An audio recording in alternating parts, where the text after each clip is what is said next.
"Don't buy the horse, buy me instead," begged the little girl at auction. That's what stopped every voice in the dusty street. The auction bell was still ringing when she stepped forward, small, thin, and fierce as a coyote, offering herself like a piece of stock. The man with the silver dollar didn't come for trouble, but trouble came with her.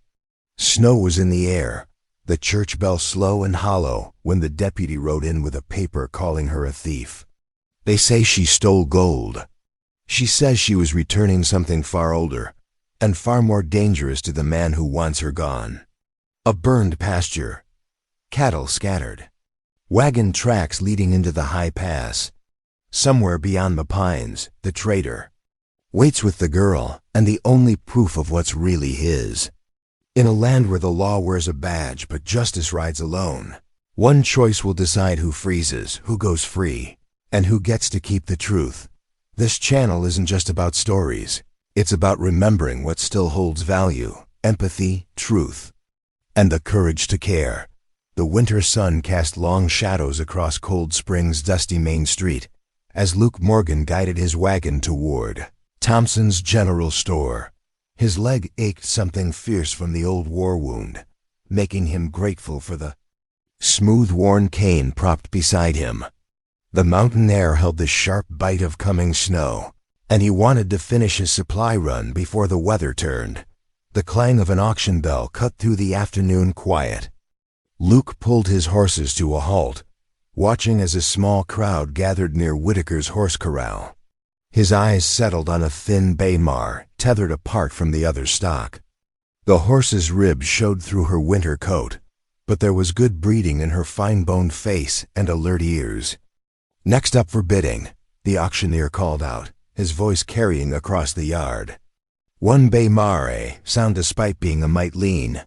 Who'll start at 50 cents? A commotion erupted from behind the corral fence. A small figure darted between the wooden rails, racing toward the mare. Luke's breath caught as he saw it was a girl, no more than 10 years old, wearing a threadbare dress that hung loose on her thin frame. Her dark hair flew wild as she planted herself between the mare and the crowd. "Don't buy the horse." Her voice cracked with desperation. "Buy me instead. I can work harder than any horse." Gasps rippled through the onlookers. Luke's hands tightened. On the wagon reins as a burly man with a week's growth of beard stormed forward. The trader, Luke recognized him as Jim Blackwood, known for his shady dealings, grabbed the girl's arm roughly. "Get back here, you little half-breed," Blackwood snarled. "Your pay signed you over fair and square when he couldn't pay his. Whiskey debt. Your payment now, same as this nag." The girl twisted in his grip, reaching toward the mare with her free hand. "She's all I got left of my mama." "Please." Luke felt something shift inside him, like ice breaking up on a spring river. He'd seen that same raw desperation in soldiers' eyes during the war, men who'd lost everything but weren't ready to give up. His leg protested as he climbed down from the wagon, but he barely noticed the pain. "Hold up there," Luke called out, his quiet voice carrying authority earned from years of cavalry service. He pulled a silver dollar from his pocket, the metal catching the weak sunlight. "I'll take them both, the mare and the girl." The auctioneer's eyebrows shot up. "Now see here, Mr. Morgan. $1's more than fair for a half-starved horse." Luke said evenly, "And I reckon it'll cover whatever whiskey debt you claim the girl's father owes." He fixed Blackwood with a steady gaze. "Unless you'd rather explain to the sheriff how you came by ownership of a child." Blackwood's face darkened, but greed went out over anger. He shoved the girl toward Luke, snatching the silver dollar. "Take 'em both then. Ain't worth the trouble anyway." Luke untied the mare's lead rope, noting how the girl watched his every move like a spooked colt. "What's your name?" he asked softly. "Millie," she answered, her voice barely above a whisper. "Millie Garver." She edged closer to the mare, running, a gentle hand down the horse's neck. "Well, Millie Garver, I've got room in my wagon if you'd care to ride." Luke kept his tone casual, not wanting to spook her further. Weather's turning, and it's a fair piece up to my ranch. Millie's eyes darted between Luke and the growing crowd of onlookers. Finally, she gave a slight nod. Luke helped her up onto the wagon seat, noting how she flinched at his touch. He secured the Mare's lead rope to the back of the wagon, then climbed up himself. As they rolled out of town, the first snowflakes began to drift down from the steel-gray sky. Millie sat rigid beside him, her small hands gripping the Mare's reins where they stretched back from the wagon. She hadn't spoken a word since telling him her name. Luke sneaked sidelong glances at his unexpected passenger as they climbed the mountain road. Apache features marked her heritage clear as day. The high cheekbones, the deep brown eyes that missed nothing. He'd known many Apache during his scouting days, learned to respect their ways. Whatever story had led Millie Garver to that auction yard, he reckoned it wasn't as simple as Blackwood claimed. The snow fell harder now, adding to Luke's growing questions about what exactly he'd brought home to his lonely mountain ranch. He wasn't sure what had possessed him to act so impulsively, him, who usually thought everything through 3 times over. But watching that child stand her ground, ready to trade herself for a horse that clearly meant the world to her, it had stirred something in him he'd thought long buried. He glanced again at Millie's straight back, at her fingers white-knuckled on the reins, and wondered what tomorrow would bring. One thing was certain.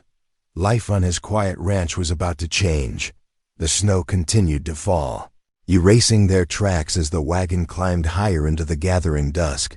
The wagon wheels crunched through deepening snow as Luke guided his team up the final stretch of mountain trail. Dusk had settled over the land, turning the snow-laden pines to shadowy sentinels. His ranch house emerged from the gathering gloom, a sturdy log structure, backed by the looming bulk of granite peaks. Snow had already coated the split-rail fence in thick white ribbons. Luke's breath clouded in the bitter air as he helped Millie down from the wagon. She moved like a wary cat, keeping space between them while her eyes darted everywhere, taking in her surroundings. "Let's get your Mare settled first," Luke said, leading the way to the barn. The bay nickered softly as they approached, her breath steaming in the cold. Inside, the familiar sense of hay and leather wrapped around them. Luke lit a lantern, casting warm light across the wooden stalls. Millie's shoulders relaxed slightly as she helped Luke remove the Mare's lead rope. Her small hands moved with practiced care over the horse's frost-rimed coat. "Thank you," she whispered, the first words she'd spoken since leaving town. "She'll do fine here," Luke said, measuring out a generous portion of oats. The Mare's ears pricked forward at the sound of grain hitting her feed bucket. "Looks like it's been a while since she had a proper meal." Millie watched the horse eat, something painful crossing her face. The trader ... He didn't waste feed on her, said she wasn't worth the cost. Luke kept his expression neutral, but anger stirred in his gut. He'd seen enough of the world to recognize cruelty wrapped in business terms. "Well, she's home now, both of you are." The girl's shoulders hunched at that, but she didn't respond. Once the Mare was settled, Luke led the way to the house. The temperature had dropped further, and he was glad to see the banked coals still glowing in the fireplace. He added split logs while Millie stood just inside the door, hugging herself against the chill. "Let's get some light in here," Luke said, striking a match to the kerosene lamp on the table. Warm light chased the shadows back. He moved to the iron stove where a pot of venison stew had been simmering all day. "Reckon you must be hungry." He ladled generous portions into tin bowls, adding thick slices of bread he'd bought in town. Millie perched on the edge of her chair, watching him with those careful eyes as he set the food before her. She waited until he'd taken his first bite before picking up her spoon. The fire crackled and popped as they ate in silence. Luke noticed how she took small, measured bites like someone used to making food last. When she'd finished half her bowl, she spoke again, her voice quiet but steady. "My name's Millie Garver." She kept her eyes on her bowl. My pa. He worked the Silver Creek mine with Mr. Blackwood as his partner. When the tunnel collapsed last month. Her voice caught, but she pushed on. Mr. Blackwood said pay owed him money. Said I was payment now. Luke's hand tightened on his spoon. He'd heard of such arrangements before, seen too many children caught in the teeth of adult greed. That wasn't right, he said simply. No child is property to be traded. Millie's dark eyes met his for a moment, searching for something. Whatever. She saw made her drop her gaze back to her bowl. She finished her stew in silence while Luke stoked the fire, adding enough wood to last through the night. There's a bedroom just there, he said, nodding toward a door off the main room. It's not much, but it's warm. I sleep up in the loft. He pointed to the ladder leading to the space above the kitchen. Millie nodded, still watching him with that careful wariness. Luke recognized it from his cavalry days, the look of someone always planning their escape route. Thank you, she said again, the words formal and distant. Luke climbed to his loft bed, listening to the soft sounds of Millie moving below. The fire's glow filtered up through the floorboards, along with the occasional creak of the bed frame as she settled.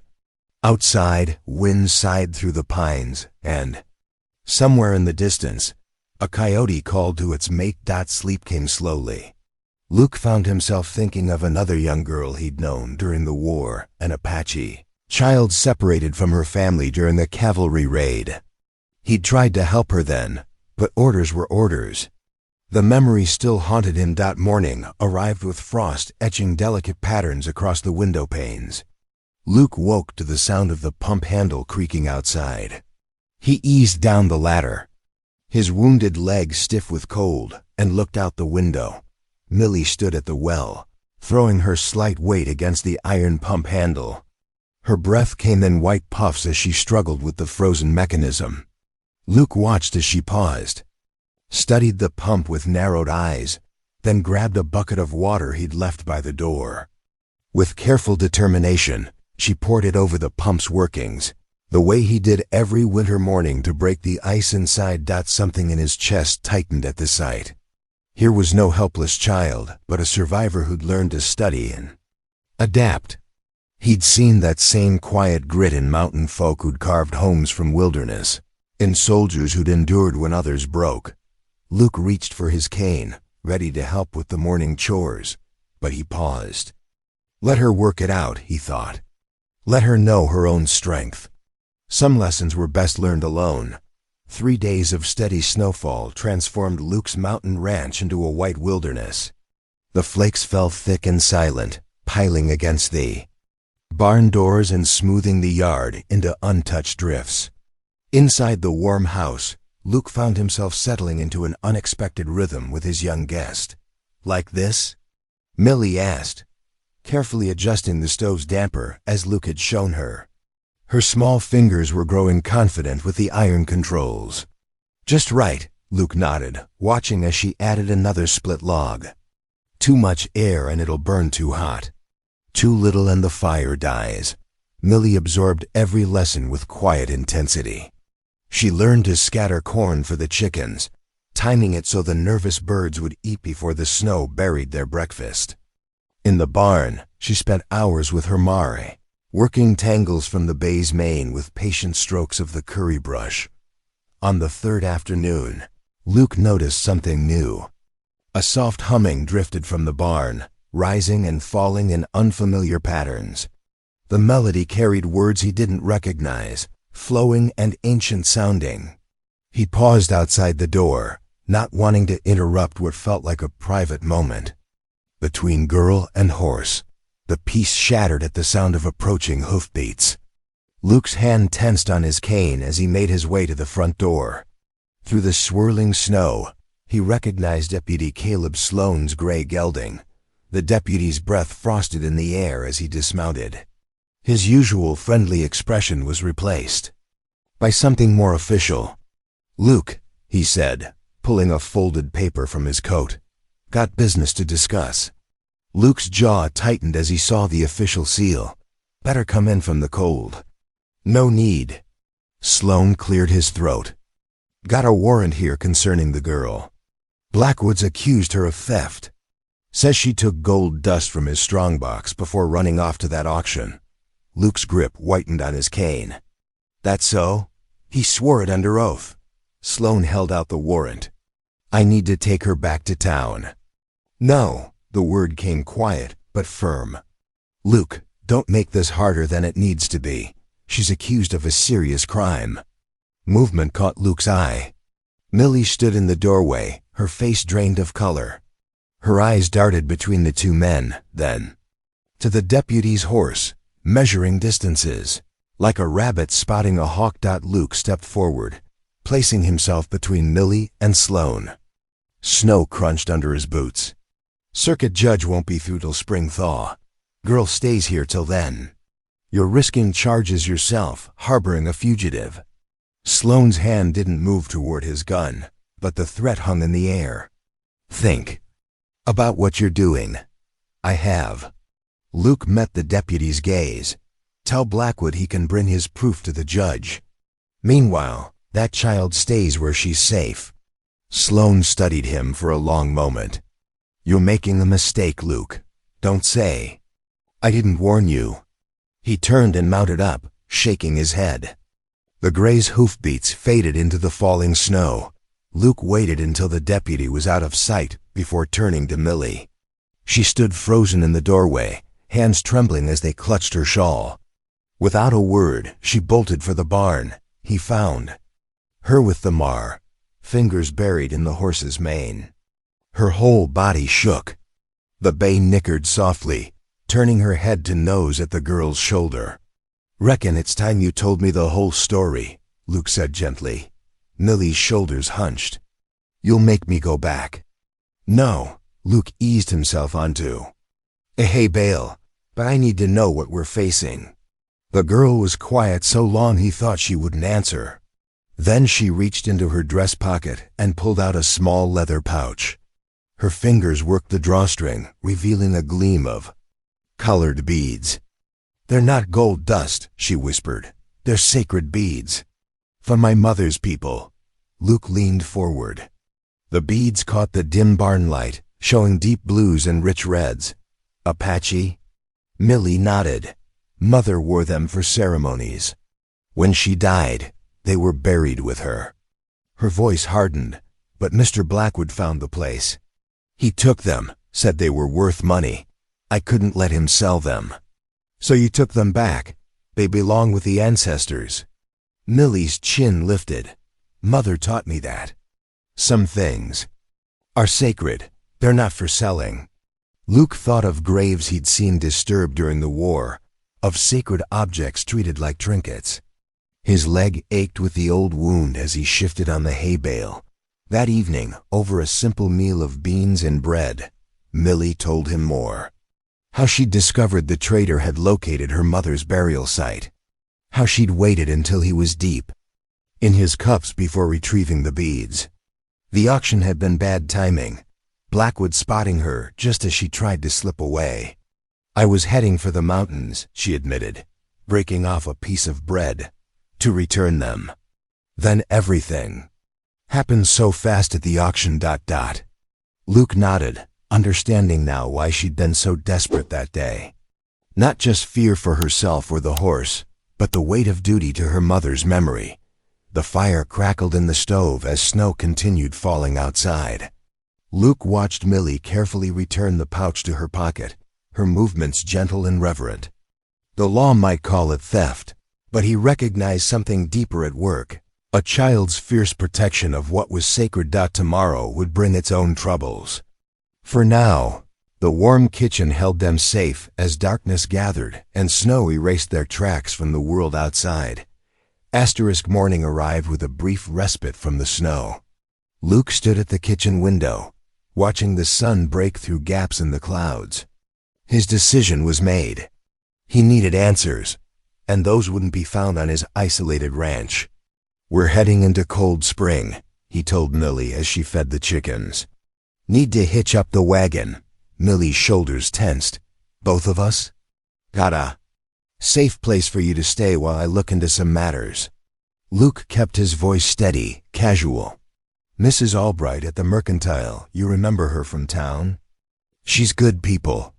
The girl's fingers tightened around the feed bucket. "What if the deputy comes?" "Mrs. Albright won't let anyone trouble you." Luke checked his pocket watch. "Best get moving before the weather turns again." They hitched the team in silence. Luke noticed how Millie kept glancing at her Mari in the barn. "She'll be fine here," he assured her. "Got plenty of hay and water."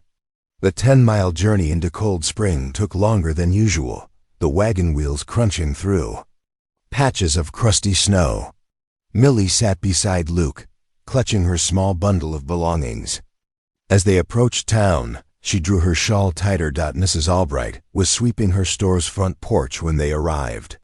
Her gray hair was neatly pinned beneath a cotton bonnet, her aproned figure radiating calm capability. "Well now," she said, leaning the broom against the wall. "What brings you two down from the mountain?" Luke helped Millie down from the wagon. "Was hoping you might keep an eye on this young lady while I tend to some business." Mrs. Albright's keen eyes took in Millie's worn dress and wary expression. "Could use an extra pair of hands today," she said warmly. "Got biscuits to bake and shelves that need restocking." Inside the Mercantile, the familiar scents of coffee beans, leather goods, and penny candy filled the air. Mrs. Albright showed Millie where to hang her shawl. "She'll be safe here," the widow assured Luke in a low voice. "Deputy Sloan respects my property." Property. Luke touched his hat brim. "Much obliged, ma'am." To Millie he added, "I'll be back tomorrow afternoon." "Mind Mrs. Albright now." The old army post lay 2 miles outside town. Luke urged the team along the rutted road, his mind working through what he knew of Blackwood's accusations. The trader's sudden interest in law and order didn't sit right. The post chapel came into view, its weather-beaten cross standing straight against the gray sky. Luke spotted Jonah Gray splitting wood behind the building, his preacher's collar incongruous with the physical labor. "Luke Morgan," Jonah called, setting down his axe. "Been a spell since you rode this way." The two men clasped hands. Luke felt the familiar calluses that spoke of Jonah's soldier days beneath the man's current calling. "Need your counsel, old friend," Luke said. "Got a situation needs sorting." Inside Jonah's sparse quarters, Luke laid out the whole tale, the auction, Millie's story about the beads, and Deputy Sloan's warrant. Jonah listened without interrupting, only his deepening frown showing his thoughts. "Blackwood, you say?" The preacher poured them both coffee. "Man's been asking peculiar questions lately about land parcels, especially that stretch where Garver's old cabin stands." "What kind of questions?" "About grazing rights mostly. Railroads. Planning a spur line for that valley come spring." Jonah's eyes narrowed. "If the girl's claim to her father's property gets discredited, Blackwood could file on it himself," Luke finished. The pieces were falling into place. "Might be worth checking the county records," Jonah suggested. "I can ride with you when you're ready. Weather holds, we'll go day after tomorrow." Luke sipped his coffee. "Meanwhile, I'd welcome your hospitality for the night." "Spare room's yours," Jonah nodded. "We can talk more over supper." Back in town, Millie was discovering that Mrs. Albright's calm exterior hid a gentle heart. The widow showed her how to measure flour for biscuits, letting her cut the dough with a tin cup's rim. "My mother taught me to make these," Mrs. Albright said, sliding a pan into the oven. "Said good food brings comfort when words fail." Millie watched the older woman's sure movements. "My mother taught me songs," she offered quietly. "In Apache, music's another kind of comfort," Mrs. Albright smiled. "Perhaps you'll share one sometime." They spent the afternoon restocking shelves, Mrs. Albright explaining her system for organizing goods. Millie found herself relaxing slightly in the orderly routine. The next afternoon, Luke returned as promised, bringing Jonah Gray with him. Millie hung back when the preacher was introduced, studying him from behind a stack of cotton cloth. "Heard you might need some help with official papers," Jonah said kindly. "Sometimes the law needs a gentle reminder about right and wrong." "We'll ride to the county seat when this weather clears," Luke explained. "Get to the bottom of these claims Blackwood's making." But that evening, snow began falling again. Heavy flakes swirled past the mercantile windows as Mrs. Albright served them all supper in her back room. "Looks like that trip will have to wait," Jonah observed. "Roads'll be impassable by morning." Millie touched the pouch of beads through her dress pocket, her face troubled. Luke saw the gesture and understood her worry. Every delay was time Blackwood could use to strengthen his lies. "Weather can't last forever," he assured her. "Meanwhile, you're safe here with Mrs. Albright." The widow nodded firmly. "Indeed she is. Now who'd like more biscuits while they're warm?" Outside, the snow continued to fall, but inside the mercantile's warm kitchen, a small circle of protection held firm. Luke watched Millie accept a fresh biscuit, noting how her shoulders had begun to relax. Sometimes, he reflected, safety came in unexpected forms: a widow's kindness, a preacher's sense of justice, a mountain man's stubborn stand against wrong. They would face whatever came next. But for now, they would wait out the storm together. The snow fell steadily for 3 days, blanketing Luke's mountain ranch in deep white drifts. Rather than let idle hands breed worry, Luke set up a makeshift repair station near the warmth of the kitchen stove. He brought in saddles, bridles, and worn work gloves that needed attention. "Know how to use a needle?" he asked Millie, holding up a leather punch and waxed thread. Millie nodded, taking the tools with careful hands. "Ma taught me to mend." She ran her fingers over a cracked leather rein. "This needs oil first, before stitching." "Good eye," Luke approved. He showed her where he kept the neatsfoot oil, and soon they fell into a quiet rhythm of work. Jonah Gray claimed the kitchen table as his temporary office, spreading out yellowed maps and legal notices beneath the lamplight. The scratch of his pencil and rustle of paper joined the comfortable sounds of leatherwork and crackling wood in the stove. During their second afternoon of repairs, Millie's curiosity got the better of her. She approached Jonah's table, peering at the documents. "What are all these for?" Jonah pushed his spectacles up his nose and smiled. "These help show who owns what land and what they can do with it." He pointed to different markings on the map. "See these lines?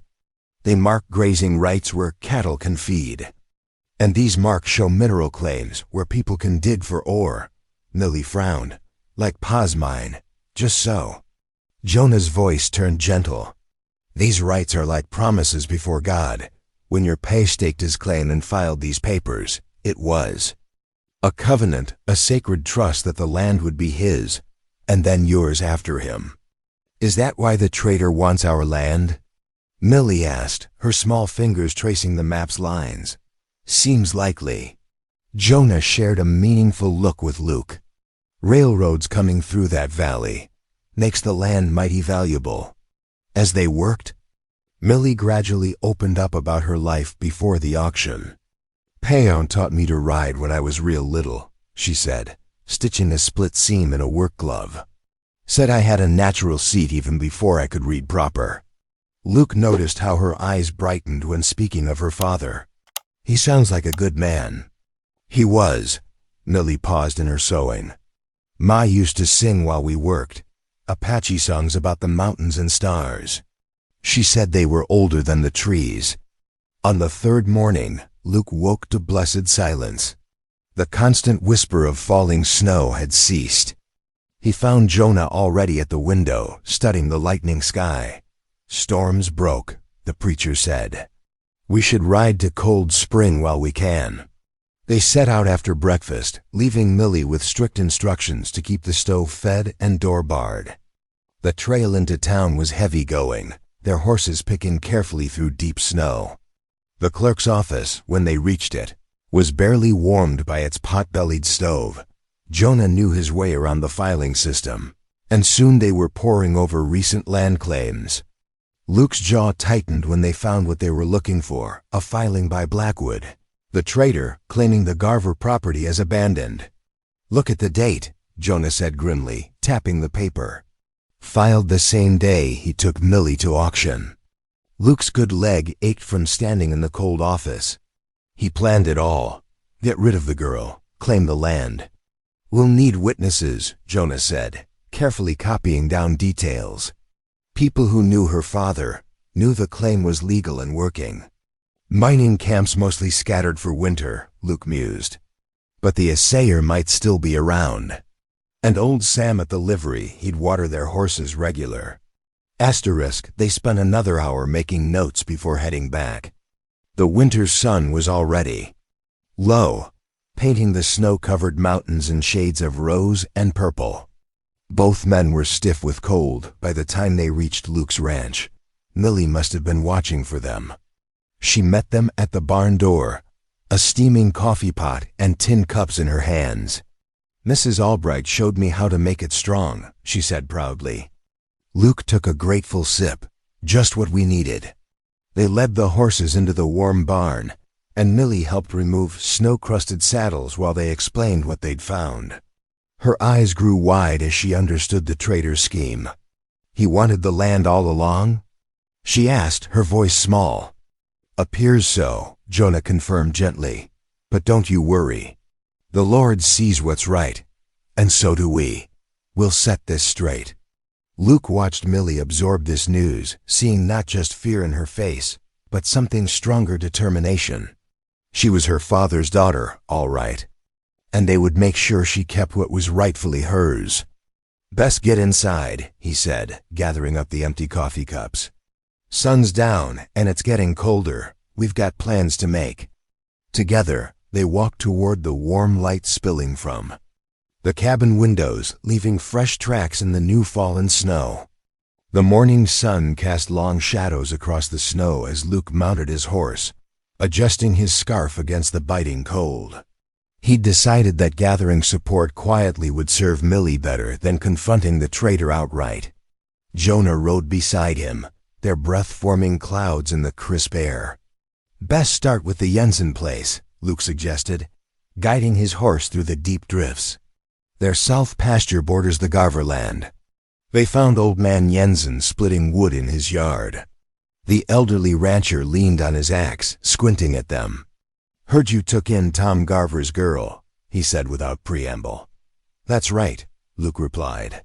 "Wondering if you recall anything about Tom's claim, how he worked it."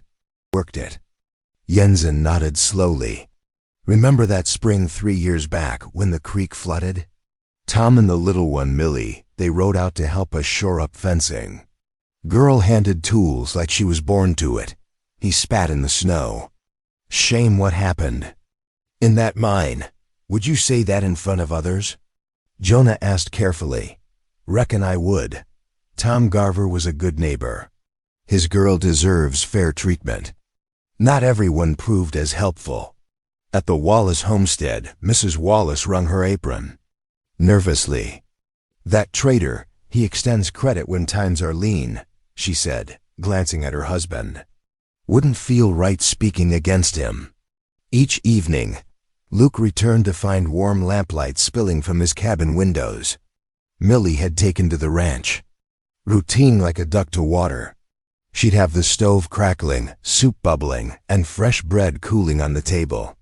"Fixed that loose board in the chicken coop," she reported one night, ladling out bean soup. "Hens seem happier now." Luke noticed how she moved about the cabin with growing confidence, no longer jumping at sudden sounds. "Much obliged," he said, watching her smile at the praise. On the fourth evening, hoofbeats approached just after sunset. Mrs. Albright's wagon pulled up, loaded with mysterious bundles. She bustled inside, shaking snow from her shawl. "Land sakes, but it's cold," she declared, setting her packages on the table. "Now then, Miss Millie, I've brought something special." She unwrapped several lengths of warm wool cloth in deep blue and brown patterns. Millie touched the fabric hesitantly. "What's this for?" "Why, for your new winter dress, child." Can't have you freezing in those threadbare things.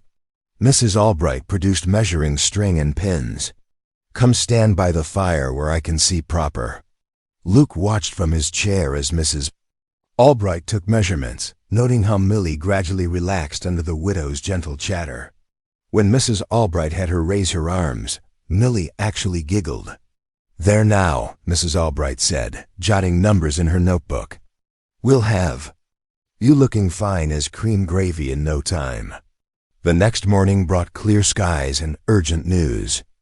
Luke was checking his trapline when Jonah rode up, waving a yellow telegram. Railroad survey crews coming through in 3 weeks, Jonah announced, passing Luke the paper. They'll be marking the final route. Luke read the telegram twice, jaw tightening. No wonder the trader's pushing so hard. Once that route's official, land prices will soar. We need to act before then, Jonah said. Show folks who Millie really is, not what the trader claims. Luke considered this, absently rubbing his bad leg. Christmas gatherings next week at the church. Whole town turns out. Perfect timing, Jonah agreed. Nothing speaks to folks like seeing a child welcomed proper at Christmas. That evening, Luke broached the subject over supper. Millie froze mid-bite, her spoon hovering. With everyone watching? They'll be watching the Christmas story and singing carols, Luke assured her. You'll be among friends. Millie poked at her potatoes. What if they believe the traitor instead of us? Then we'll face that together, Luke said firmly. But I reckon folks will see the truth once they meet you proper. A gust of wind rattled the windows, and fresh snow began falling outside. Luke added another log to the fire, watching the flames leap higher. The weather promised a deep freeze, but inside the cabin, warmth and hope bloomed like winter roses. Millie carried their bowls to the wash basin, her small face thoughtful. Ma used to say truth was like water, she said softly. It always finds its way out, Luke smiled. Your ma sounds like she was a wise woman. The snow fell steadily now, blanketing the world in hushed white. Tomorrow they would continue gathering witnesses, building their case piece by piece. But tonight, in the firelit cabin, Luke felt the first real stirring of confidence. With God's help and good neighbors, they would see justice done. Standing at the window, Millie pressed her hand against the cold glass, watching the swirling snow. Her reflection showed not just the scared girl from the auction, but someone finding her place, growing stronger day by day. Like the deep freeze settling over the land, their challenges remained fierce. But like spring waiting beneath the snow, hope took root and refused to die. The week before Christmas brought a gentle rhythm to Luke's mountain cabin. Each evening after chores, he and Millie would sit by the fire with Jonah's borrowed hymnal. Luke's deep voice guided her through familiar carols while his fingers kept time on his knee. Silent night, holy night, Millie sang, her clear voice growing stronger with practice. She held the hymnal carefully, tracing each line with her finger. On the third evening, she paused during Joy to the World. She hesitated, then lifted her chin. Could I add the verse Ma used to sing? In Apache? Luke glanced at Jonah, who sat mending his coat by the fire. The preacher smiled warmly. The Lord hears all languages, child. His love knows no borders. Millie's face brightened. She closed her eyes, swaying slightly as she sang the familiar words. The Apache verse flowed like water over stones, rich with meaning Luke couldn't understand but felt in his bones. That's mighty fine, he said when she finished. Your ma would be proud. The morning of their departure dawned bitter cold. Luke wrapped Millie in an extra blanket for the wagon ride, tucking hot bricks at her feet. The mare followed behind, her breath steaming in the frozen air. Reckon it'll take most of the day, Luke said, studying the ice-rutted road ahead. Best we start early. The wagon creaked and swayed over frozen ground. Millie hummed softly, practicing her hymns. By mid-afternoon, The church spire of Cold Spring finally came into view, stark against the pewter sky. Mrs. Albright met them at her stable, clucking over how cold they looked. "That mare of yours will be right comfortable here," she assured Millie, showing her the clean stall she'd prepared. "Got fresh hay and everything." They carried their few belongings to Jonah's quarters behind the church. The small room was plain, but warm, with a pot-bellied stove and narrow cots. "Not exactly the Palmer House Hotel," Jonah chuckled, "but it'll serve." Christmas Eve arrived with softly falling snow. Luke helped Millie smooth her new dress, the blue wool setting off her dark eyes. Her hands trembled slightly as she clutched the hymnal. "You'll do fine," he assured her. "Just sing like you do." At home, the church filled quickly with townsfolk stamping snow from their boots. Kerosene lamps cast a warm glow over pine boughs and red ribbon. Luke noticed Deputy Sloan near the back, looking uncomfortable in his Sunday best. Jonah led them through familiar carols. When it came time for Millie's solo, Luke gave her hand a gentle squeeze. She walked to the front, small but straight-backed in her new dress. The first notes of Joy to the World floated clear and pure through the hushed sanctuary. Millie's voice gained strength with each verse, her face lifted in concentration. When she reached her mother's Apache verse, the foreign words seemed to weave a spell over the congregation. Luke watched faces in the lamplight. Mrs. Wallace dabbed her eyes with a handkerchief. Old man Jensen nodded approvingly. Even Deputy Sloan bowed his head, hat clutched in his hands. The last note faded into reverent silence. Then applause burst out, startling Millie. She hurried back to Luke's side, cheeks flushed. After the service, church ladies crowded around them. Mrs. Jensen pressed a basket of warm biscuits into Millie's hands. "These are fresh from my oven, child. And these mittens should keep those fingers warm," added Mrs. Wallace, offering a pair of bright red knitted mittens. "Been working on them special." Luke watched Millie accept each gift with shy thanks, her eyes wide with wonder. His heart felt strangely light, like a burden he'd carried so long he'd forgotten its weight was finally lifting.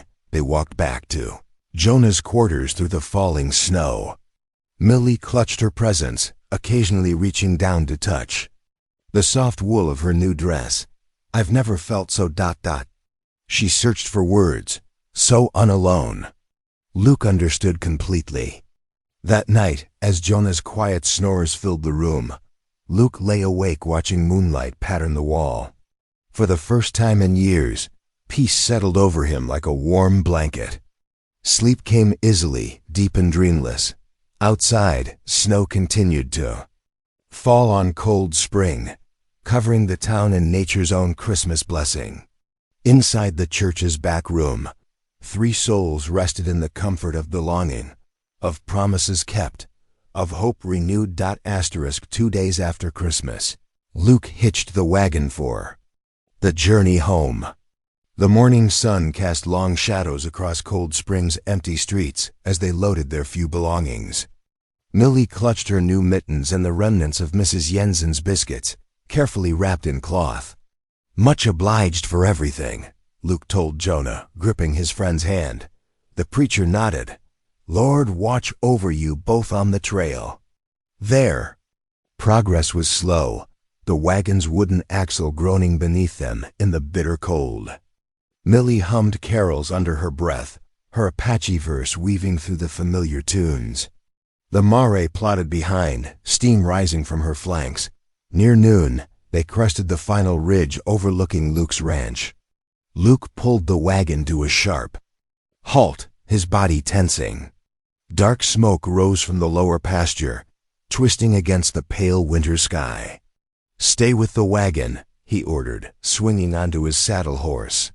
Pain shot through his bad leg, but he ignored it, spurring down the slope.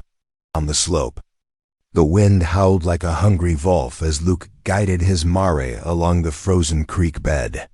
Each step required careful placement. The fresh snow hid treacherous ice beneath. Through the swirling white, he could just make out the deep ruts left by Wagon wheels. The tracks were his only link to Millie, and the storm threatened to erase them completely. His wounded leg burned with every movement. The old cavalry injury that normally just ached now sent sharp spikes of pain through his body. Luke gritted his teeth and pressed on, knowing each minute counted. When the mare began to labor too heavily in the deep drifts, he dismounted to lead her on foot. The nights were brutal. Luke dug shallow trenches beneath the supply sled, banking his small fire low to avoid detection. He wrapped himself in every blanket he'd brought, but still the cold crept in. Sleep came in fitful bursts, broken by the need to check the fire and listen for pursuit. The storm raged on, driving bitter ice crystals that stung any exposed skin by. The second day, his beard was crusted with ice. The wagon tracks were almost invisible now, but Luke knew this pass. The traders would need shelter from the storm. There were only a few places that could hold a camp. He led the mare carefully along a ridge that overlooked the most likely spots. Near midday, a darker gray shape emerged from the general whiteness, smoke, rising in a thin column before the wind tore it apart. Luke tethered his mare in a sheltered hollow and crawled forward on his belly, ignoring the protest from his leg. At the ridge's edge, he pulled out his battered spyglass. The camp lay in a natural bowl, protected from the worst of the wind by steep rock walls. Luke counted 4 men huddled near a struggling fire, wrapped in heavy coats. His jaw tightened as he spotted Millie. They had tied her to a post under a crude tarp shelter, like an unwanted dog. Even from this distance, he could see how she huddled against the cold. Luke watched until dusk, memorizing the layout of the camp. As true darkness fell, the storm intensified. The swirling snow would hide his approach, but it also meant one wrong step could send him plunging off the ridge.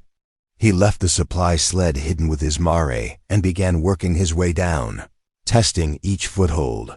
The men had pulled closer to their fire, backs turned against the wind. Luke crept forward, using the storm's voice to mask any sound. His leg trembled with the strain of moving so carefully, but he forced himself to be patient. One mistake now would doom them both. Millie saw him first. Her eyes widened, but she had the sense not to make a sound. Luke pressed a finger to his lips as he reached her, hands shaking slightly as he worked at the frozen knots. The rope finally came free, and he helped her to her feet. "Hold on to me," he whispered, barely audible above the wind. "Step exactly where I step." They moved like ghosts through the white curtain of snow, Luke supporting Millie when she stumbled.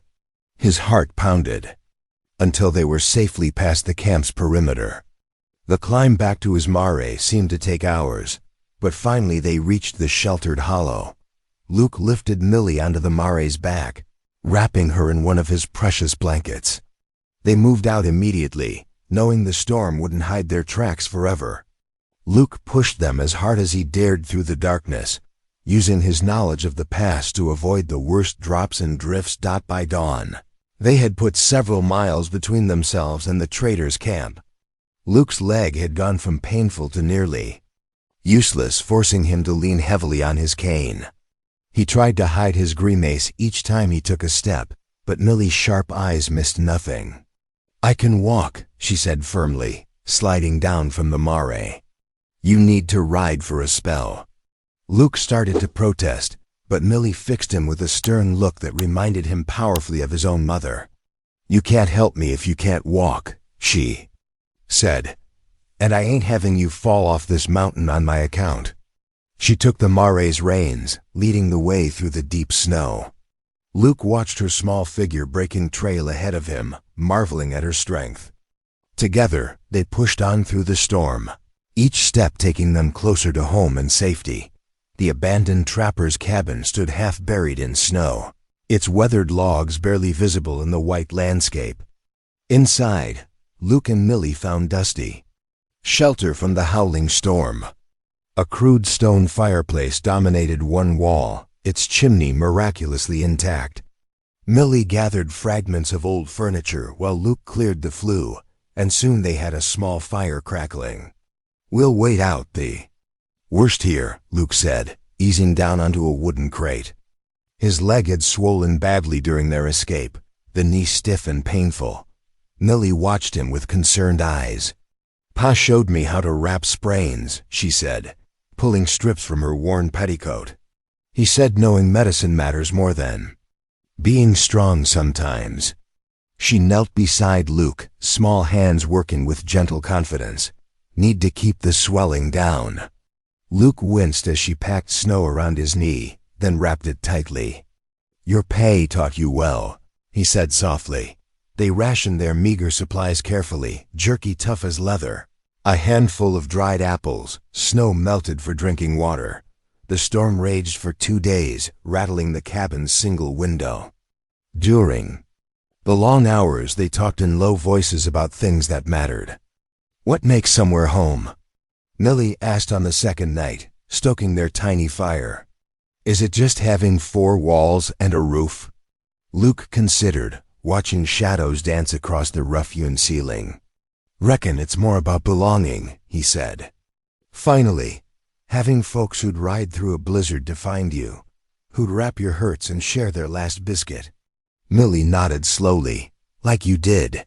"Like we both did," Luke corrected gently. On the 3rd morning, they woke to startling silence. The storm had broken overnight, leaving a crystal-clear sky that seemed close enough to touch. The snow sparkled like diamond dust in the early light. Luke tested his leg, still sore, but the swelling had gone down thanks to Millie's care. Set out carefully, Luke riding while Millie led the mare through the deepest drifts. The cold was fierce but clean, their breath freezing in white puffs. They made steady progress down the pass, following the setting sun toward Cold Spring. Night was falling when they spotted a lone rider approaching. Luke reached for his rifle, then relaxed as he recognized Jonah's familiar silhouette. The preacher's face flooded with relief when he saw them. "Thank the Lord," Jonah called, turning his horse to ride alongside. "The whole town's been watching. For you, we've got something to show you at the church." They made their way to the stable first, where Millie insisted on seeing to the mare before anything else. Then Jonah led them to the church, its windows glowing warmly in the darkness. Inside, they found what seemed like half the town gathered, including Deputy Sloan. "Got some papers for you to see, Deputy," Jonah said, pulling out a leather folder. He spread documents across a nearby pew, affidavits from neighboring ranchers, witness statements about Millie's character, land office records showing the trader's pattern of fraudulent claims. Mrs. Albright saw him forge Mr. Garver's signature. Jonah explained, pointing to one statement. "And here's proof he filed the claim before Garver was even in his grave." 3 other ranchers lost land the same way last year. Deputy Sloan's expression grew grimmer with each document. He picked up Mrs. Albright's statement, reading it carefully. The room stayed quiet, waiting. Finally, Sloan looked up, meeting Luke's steady gaze. "This changes things," he said. "I'll ride out tonight to alert the marshal. We'll need statements from both of you, but ... He turned to Millie. "No one's taken you anywhere, young lady. You're home now." A murmur of approval went through the gathered townsfolk. Millie stood very still, her small hand finding Luke's larger one. Home, Luke thought. Yes, that's exactly what it was. The county courthouse buzzed with tension as Judge Harrison settled onto the bench, his winter circuit bringing him through Cold Spring at just the right moment. Frost etched the window panes while townsfolk packed. The wooden benches, their breath visible in the chilly air. One by one, witnesses approached to testify. Mrs. Albright spoke of seeing the trader forge documents late at night. 3 ranchers described losing their own land to similar schemes. When Millie's turn came, she stood straight-backed before the judge, her voice clear as she explained the sacred Apache beads. "They belong with my mother's people," she said. "I took them back because they were stolen from a burial place." The trader shifted uneasily in his chair as the evidence mounted. Judge Harrison's expression grew stern as he examined the forged papers, holding them up to the light. "This claim is hereby nullified," the judge declared, his gavel crack echoing through the courthouse. "The beads will remain in Miss Garver's care until proper arrangements can be made with her Apache kin." Deputy Sloan stepped forward, pulling Millie's arrest warrant from his vest pocket. With deliberate motions, he tore the paper into pieces before the watching crowd. "This child's name is cleared," he announced, his voice carrying to the rafters. The assembled townsfolk erupted in cheers. Luke felt Millie's small hand slip into his, squeezing tight. Her eyes shone with unshed tears. That evening, they rode home under a vast, star-strewn sky. The Marais' hooves crunched through fresh snow as they approached the ranch. Inside the barn, she greeted them with a soft nicker, her breath steaming. In the lantern light, Luke built up the fire in the main room until warmth filled every corner. The flames cast dancing shadows as peace settled over them both. Proper justice finally served. The weeks after the trial brought steady work and healing to Luke's ranch. Each morning, he and Millie tackled the long list of repairs. They mended the charred fence posts, Luke showing her how to string the wire tight while avoiding splinters. The haystack grew again. Fresh, sweet grass stacked carefully against future storms. Their small herd needed constant attention. Luke smiled when neighbors drove up with gifts to help them recover. Old Jim Parker brought tools and seed for spring planting. The Whitman sisters arrived leading 2 young heifers, their bells tinkling across the snow. "Can't have a proper ranch without enough cattle," Sarah Whitman said, pressing a jar of preserves into Millie's hands. One bright afternoon, Mrs. Albright's wagon appeared through the trees. She carried a wrapped package that made Millie's eyes go wide. The winter dress she'd promised lay nestled in paper, deep blue wool with crisp white trim along the collar and cuffs. "Try it on, child," Mrs. Albright urged with a warm smile. Millie slipped into the dress and twirled before the fireplace, the skirt floating around her ankles. Luke hadn't seen her smile so brightly since Christmas. That same week, Luke rode into town to begin the adoption paperwork. The clerk warned it would take months to process, but Luke signed his name without hesitation. He wouldn't waste a single day in making Millie officially his daughter. Their evening routine grew comfortable as winter slowly loosened its grip.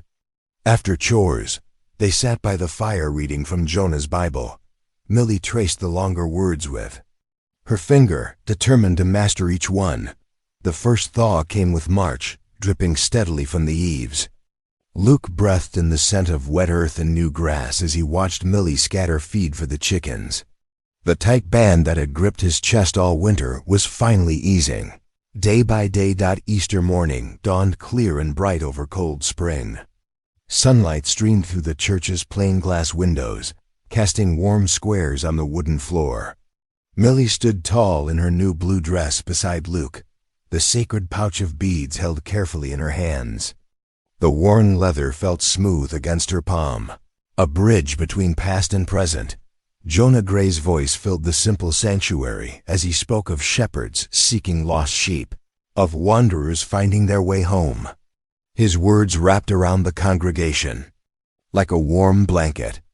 "The Lord's paths are not always straight," he said, "but they lead us true in his good time." After the service, everyone spilled out into the churchyard where spring had painted the world in fresh colors. Children darted between the greening willows, their Sunday clothes already showing signs of play. Their laughter mixed with the chirping of newly returned MEADOWLARK. Mrs. Albright fussed over Millie's dark hair, tucking loose strands back into place with gentle hands. "Such a pretty sight you are," she murmured, adjusting the white collar of Millie's dress. One by one, the ranchers approached Luke, their handshakes firm and friendly. "You've done right by her," old Jim Parker said, clapping Luke on the shoulder. Others nodded in agreement, their earlier wariness replaced by respect. Before they departed, Jonah gathered everyone into a circle. His prayer rose clear in the spring air. Lord, we thank you for families found in your good time, for hearts opened and homes made whole. The wagon ride home was peaceful, wheels turning over the muddy road. Millie leaned against Luke's arm, her voice soft but sure. I think I'm right where I'm supposed to be. Luke smiled at the path ahead, remembering that desperate auction day when a thin girl had cried out, "Don't buy the horse, buy me instead." The Mare's steady hoofbeats carried them forward, toward a future neither could have imagined in that moment of first meeting. If today's story echoed in your heart, I hope you'll stick around. Subscribe, and I'll be here again tomorrow, with another story that speaks softly but stays deeply.